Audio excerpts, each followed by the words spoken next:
Now, the Mormon leadership in this situation is Brigham Young, who is the federal Indian agent that was part of the agreement of the 500 militiamen, the president and prophet of the Church of Jesus Christ of Latter-day Saints, the sitting governor of Utah Territory. He is the decision maker. Indians, and specifically Indian leaders around this time, referred to Brigham Young as Bigum. The next Mormon leader that's involved in this is George A. Smith. He was one of Brigham Young's apostles. He had plural wives in the southern Utah area, so he was familiar with that area. When messages needed to be delivered, Brigham Young frequently would send George A. Smith, and the summer of 1857 was no exception to that. When it comes down to it, the LDS leaders had more concerns in 1857 than they knew what to do with. They had an army of 2,500 soldiers coming to replace Brigham Young as governor. This is causing PTSD and trigger warnings in very many of the Mormon settlers who had suffered for 16 years within government system for protection and were not protected. And they've lived in peace for 10 years. What no one knew was that the intentions of this governor and of Alfred Cumming had the best interest of Mormon settlers at heart. It is very much what no one knew and how difficult information was to come by. Knowing that those are the two primary LDS church leadership officials who are in any way or extent involved in this Mountain Meadows Massacre is important. From the top of the church leadership chain. Okay, I feel like I'm comfortable with that. Now that we've covered the Mormon settlers who came to Utah, and we've covered the federal government and the American public perspective of the Mormon settlers, it's important to distinguish between Utah specifically and Salt Lake, which was the commercial center, and Southern Utah. So our next group is specifically the Southern Utah Iron Missions and the conditions in Southern Utah by 1857. The Iron Mission was established as part of Brigham Young's broader plan to create a self-sufficient economy within the Utah Territory so that Mormon settlers would not be reliant on federal government assistance or help with anything. In September of 1850, Mormon scouts discovered iron deposits in southern Utah. December 23rd of 1850, Brigham Young officially called 120 men to settle the Iron Mission. November 11th of 1851, so almost a year later, the first settlers arrived in what is present-day Cedar City, led by Henry Lund. In 1852, the Deseret Iron Company was formed and iron smelting began. By 1858, the Iron Mission had mostly failed and large-scale iron production was completely abandoned. Challenges that southern Utah faced were high costs. The cost of smelting iron was incredibly high, much higher than had been anticipated. Limited timber and coal made it difficult to sustain iron production based on the temperatures needed in order to smelt iron. Cold winters and unpredictable weather in southern Utah slowed production just because temperature necessary to smelt iron is incredibly high. That requires incredible heat, and it gets really, really cold in the southern Utah desert at night. Then you have technical difficulties. You have settlers who are being sent to a land that is not only not like Salt Lake, where they've lived for, in theory, the last 3 or 4 years. So when you have settlers who at most have 4 years experience in any kind of high desert climate, being sent to southern Utah, which much rockier, when you add on the difference in that knowledge between farming where they lived before coming to Utah and then southern Utah, the ask in itself creates the technical difficulties. On to the farming. Farming was unsustainable. This forced settlers to import food, which very, very expensive. Southern Utah settlers struggled to produce enough food. Almost every year that they lived in southern Utah, there was a concern about how they would make it through the winter. Livestock was scarce, and the water shortages in southern Utah, especially when you consider that everything upstream is being diverted as settlements are moving south out of the big cities.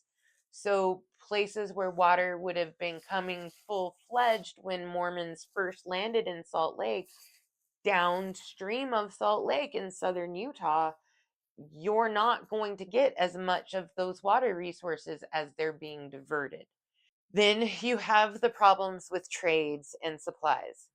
You have war fears rising. July of 1857, Brigham Young and any militia leader from southern Utah that happened to be in Silver Lake for the 10-year celebration found out that an army was coming to Utah. Cedar City specifically, even back then, was a midpoint and a meeting point of two travel ways. You have travelers coming from Salt Lake, heading down south to California by way of Fillmore, Beaver, Cedar, and then used to be Santa Clara Canyon and St. George. And then you had people following the old Spanish Trail, which was set by those 500 Mormon militiamen as they were on their way home from the Mexican-American War, was the old Spanish highway. With war fears rising, Brigham Young has cut off trade with non-Mormons, which is worsening shortages. Immigrant wagon trains passing through the region had much needed food and supplies, which led some Mormons to see them as a potential resource to seize. When you have wagon trains loaded to the gills of food and abundance, and you're coming across Mormon areas that are very poor and very impoverished, clothes are falling off of children, bare thread, getting kisses instead of supper level of poverty. Settlers were hungry, desperate, and defensive. Fear that immigrants might support the U.S. Army and or steal scarce resources increased paranoia. None of that was helped by Mormon leadership. We have the latest weather update heading into summer of 1857. First, we're going to take a look at Utah as a whole. Generally, we have drought and water shortages. Utah saw several dry years back to back to back, making farming incredibly difficult. The Great Salt Lake's fluctuating levels affected water access. Pioneers built irrigation canals to manage waters for crops, but some settlements failed due to lack of water in general. Drought years led to food shortages and reliance on trade. In summary, Utah's climate from 1847 to 1857 was harsh and unpredictable, requiring significant adaptation by settlers. Droughts, floods, extreme temperatures, and insect plagues. Let's not forget the great Mormon cricket plague of 1848. All of it made life difficult, but Mormons used irrigation and community planning to survive to the best of their abilities.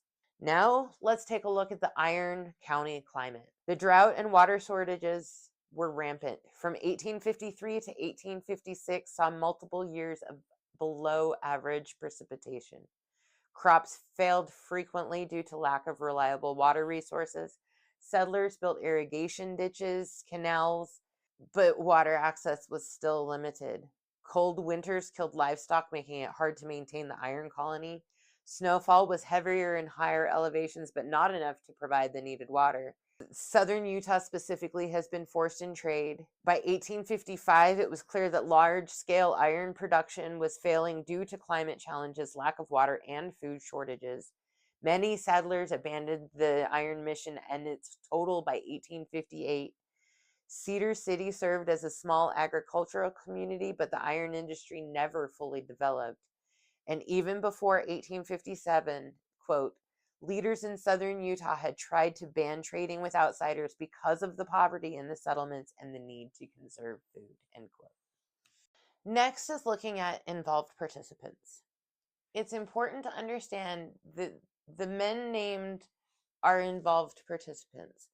Only one was ever convicted and executed for his participation within the Mountain Meadows Massacre. We'll begin with him. John D. Lee served as a fourth major in the Nauvoo Legion, the Mormon militia, and was deeply involved in settler defense and Mormon military action in Utah. Within the church leadership, he was a trusted lieutenant of Brigham Young. He held multiple leadership roles, including bishop and Indian agent in southern Utah. He was the only person executed for the Mountain Meadows Massacre, an event which he played a leading role. William H. Dame served as a colonel and was the highest ranking officer in the Nauvoo Legion in southern Utah. He oversaw all militia operations within the southern Utah purview. He was the highest ranking officer in southern Utah at this time. He was also the stake president of Parowan, a key figure in Utah's southern settlements and responsible for both religious and civic duties. Isaac C. Haight was a major in the Nauvoo Legion, overseeing militias in Cedar City. He was stake president of Cedar City, making him the highest LDS leader in the region. John M. Higbee was a major in the Nauvoo Legion, second in command of the Iron County Militia during the Mountain Meadows Massacre. He served the church in a leadership role in Cedar City, closely aligned with Isaac C. Haight. Then we have Jacob Hamlin. Though Jacob Hamlin was not directly involved with the Nauvoo Legion, he acted as a liaison between Mormons and Native American tribes, helping negotiate peace, specifically for Mormons in southern Utah. He served as a missionary within the church leadership and was a missionary to the Paiute tribes and later a church leader in southern Utah. Philip Klingensmith, who was a lieutenant in the Nauvoo Legion involved in local militia activities in Cedar City. He served as a bishop in Cedar City, responsible for both church and community affairs.